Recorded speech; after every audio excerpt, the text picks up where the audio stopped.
So ito na ha mga kababayan. Umpisahan na natin yung ating daldalan ngayon. Ako, maganda ito. Ito yung ano ngayon na trending ngayon. Alam niyo naman na nag-trending ngayon, actually matagal na po itong nangyari, yung patungkol sa pamumugbog ni Pulong. Kung naalala ninyo, 'di ba, namugbog naman si Pulong. Si Pulong Duterte namugbog tapos inaksyonan pa nga niyang saksakin niya yung lalaki doon sa may bar. So ngayon mga kababayan, ang maano ko lang sa inyo ay ito, si BBM na naman, no? Si BBM na naman ang isinisi, no, ng nitong mga ano ni Sara Duterte. Kasi daw politically motivated daw ito. No, kapag may issue daw sa ating bansa, may issue sa Pilipinas, ang gagawin daw ay pagtakpan daw ng administrasyon ang issue at sa mga kalaban daw ibinabato. Ito mga kababayan, bago ko po i-play itong video na to, na interview kay Sara kung anong masasabi niya patungkol sa issue ni Pulong na nanakit sa bar, ay ang sabi niya, ganyan naman talaga ang administrasyon ni Marcos. Kapag may issue ang administrasyon, doon nila ililihis ang issue at ibabato sa kalaban. Okay lang naman niya sabihin yun na ibabato ni BBM ang issue kay Pulong at sa mga kalaban ni BBM kung hindi nangyari, hindi ginawa ni Pulong. Ang katotohanan mga kababayan ay si Pulong mismo nakita sa video na nananaksak at nananakit. Okay lang naman na ako maniwala na sana ako nasabihin ni Sara na nililihis ni BBM ang issue sa ating bansa. Kaya doon ibinabato ang issue sa mga kalaban para mapagtakpan daw yung patayan, yung sagasaan sa airport. Oo, yun daw ang ginawa ni BBM. Inilihis. Alam na alam ni Sara yung mga ganyang gawain kasi gawain ng tatay niya dati yan. Kapag in-issue sila patungkol sa droga-droga, ililihis nila ang kwento. Oo, at gagamit sila ng mga vlogger. Ganyan naman ginagawa dati ng tatay ni Sara.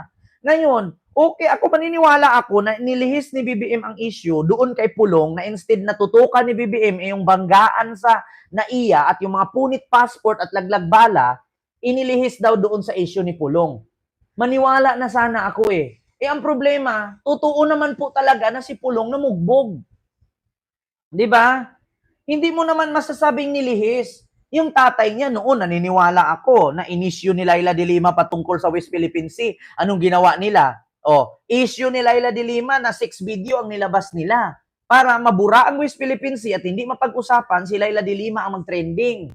Ganon ang ginawa ng tatay ni Sara noon. So ngayon si Sara magaling sumagot. Ito po ang sagot niya mga kababayan. Politically motivated at nilihis daw ni BBM ang issue sa ating bansa, doon daw binato sa issue ni Pulong. Ito mga kababayan.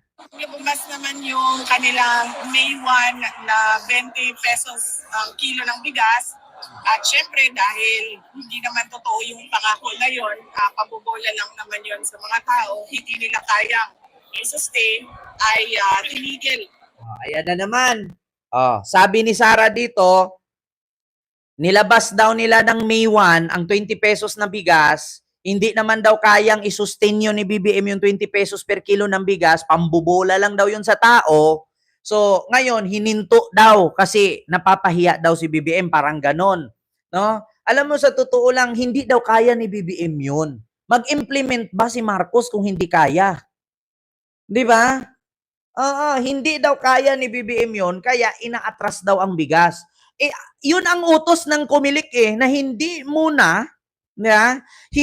daw muna ipabenta, hindi daw muna ipabenta ang bigas, utos ng Comelec. Kasi nga in-issue nitong mga Duterte na vote buying daw yan.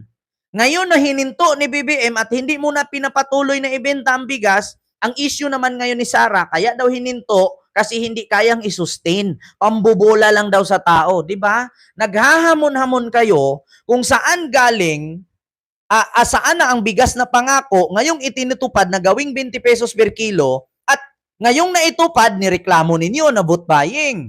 'Di ba? Alam niyo mga kababayan, ito yung taktika ni Sara. Panis. Panis na taktika yan. Bakit? Nung una, hinahamon nila si BBM na saan ang 20 pesos per kilo ng bigas. Ngayon, nilabas ang 20 pesos per kilo ng bigas, nag-file sila ng reklamo sa Comelec na Ano daw ito? Pamumulitika daw ito. Oo, vote buying daw. Kaya hininto ngayon ng Comelec at hindi muna ituloy after na ng eleksyon. Ngayon, ang ipinalabas ni Sara, hininto daw kasi hindi kayang isustain. Di ba? Narinig nyo naman. Ang galing ni Sara. Oh. Kaagad ng May 2, lumabas naman yung complaint ko kay Congressman Pulong Duterte. So nakikita nyo na basta merong nangyari na pinagawa ng administrasyon, ang ginagawa nila ay sinisira nila ang kanilang kalaban sa politika para matabunan yung totoong issue ng bayan. Oh, narinig nyo mga kababayan? Ano po mas Nakita naman daw ninyo yung totoong pangyayari. Oh, kita nga namin na halos saksakin ni Pulong yung lalaki. Binugbog nga, ginaganon-ganon nga niya sa siko, inuuntog-untog pa niya yung ulo niya sa ulo ng lalaki. At saka muntik na nga niyang saksakin. Kitang-kita namin yun, Sara, yung pangyayari. So ngayon, sasabihin mo na naman, kasalanan na naman ito ni BBM, paninira na naman ni BBM. Anong kinalaman na naman ni BBM dyan, Sara, sa kasong tawag dito, direct assault at grave threat, na? Ano na naman ang problema nito, Sara? Sinong papaniwalain mo na kasalanan na naman ni BBM? Yung banggaan sa NAIA, sisinyo kay BBM. Laglag bala sa NAIA, sisinyo kay BBM. Pati yung patayan sa Canada, doon sa Lapu-Lapu Festival, sisinyo naman kay BBM. Aba, si BBM ba ang bumangga? Si BBM bang namangga? Si BBM bang nanaksak? Wala na. Oo. Ano? Paano pagbasa to? Schizophrenic. Pagbasa nito, schizophrenic yang ganyan. Pag-uugali, living in alter reality. Sabi ni William Pickhook. Diba? Si BBM na naman daw. Oh, nililihis daw ni BBM ang issue, kaya binuhay daw itong problema ni Pulong. Okay lang naman kahit sabihin mong nililihis kung hindi totoo na si Pulong nanakit.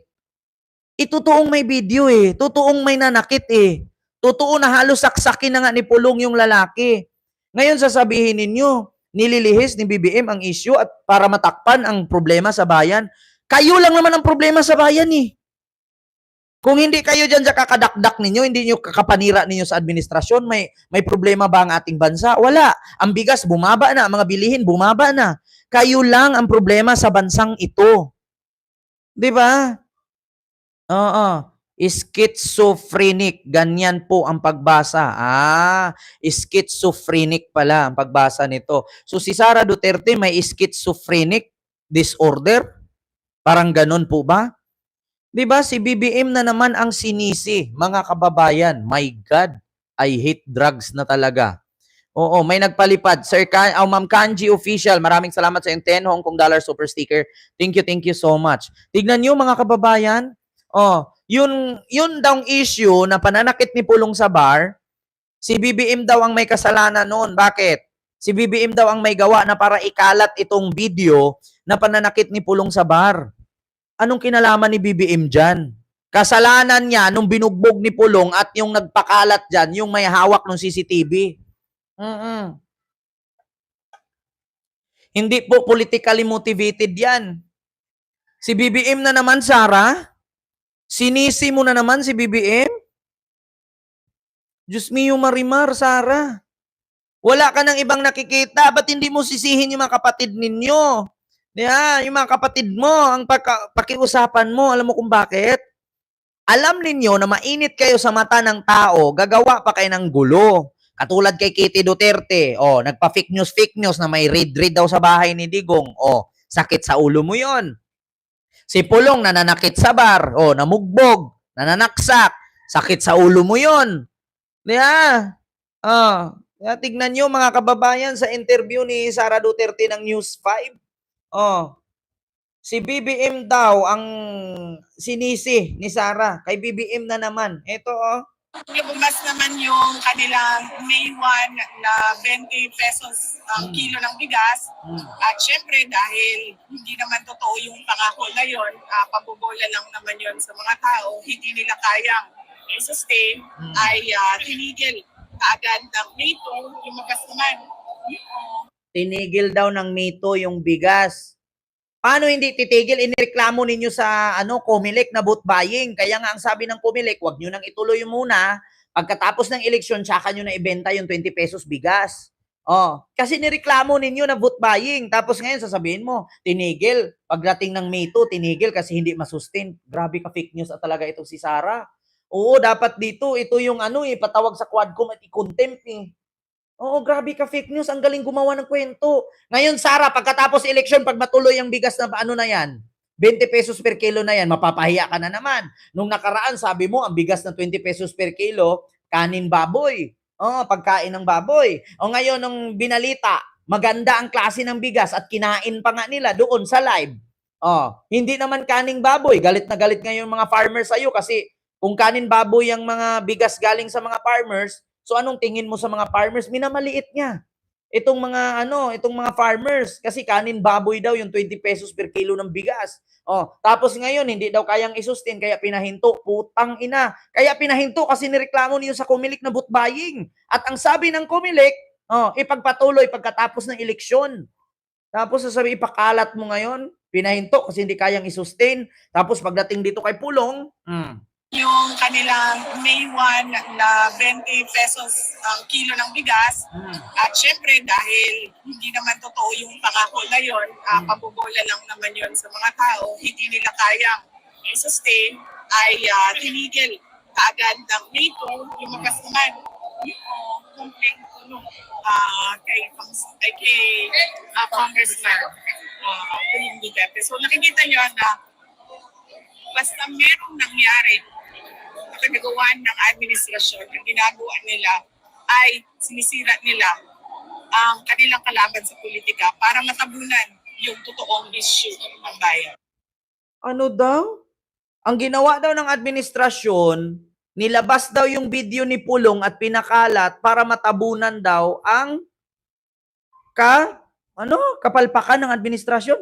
Bakit may problema ba sa administrasyong Marcos ngayon? Kayo lang naman yung puro reklamo eh. Kayo ang problema, Sara. Walang problema ang Pilipinas, bagkus kayong mga Duterte ang problema. 'Di ba? Ano 'yun, si BBM na naman may kasalanan? Isisisi na naman kay BBM? 'Di ba? Kaya daw nilabas itong patungkol sa bugbog saksak issue ni Pulong Duterte para mapagtakpan daw ang problema ng Pilipinas, para mapagtakpan daw ng administrasyon. Bakit parang si BBM na naman may kasalanan, Sara? Namumugbog yung kapatid mo? Tapos, para mapagtakpan sa kapatid mo, isinisi? Ang video ng kapatid mo, ang pinakalat? Aba, talagang certified baliw ka na talaga, sabi ni Montulfo eh. Tignan nyo, si BBM daw, ginamit ang video ni Pulong, pinakalat para mapagtakpan ang problema sa ating bansa. Kayo lang ang problema, Sara. Walang problema sa Pilipinas, kundi kayo ang problema. Ma'am Emma, maraming salamat sa iyong 800 yen super sticker. Thank you so much po. Di ba? Nakakapanggigil ka. Ay, Diyos ko. Kaya nga dapat sa'yo, makulong ka ng hayop ka eh. Eto tayo, mga kababayan. Dito tayo. Tapos na tayo dyan.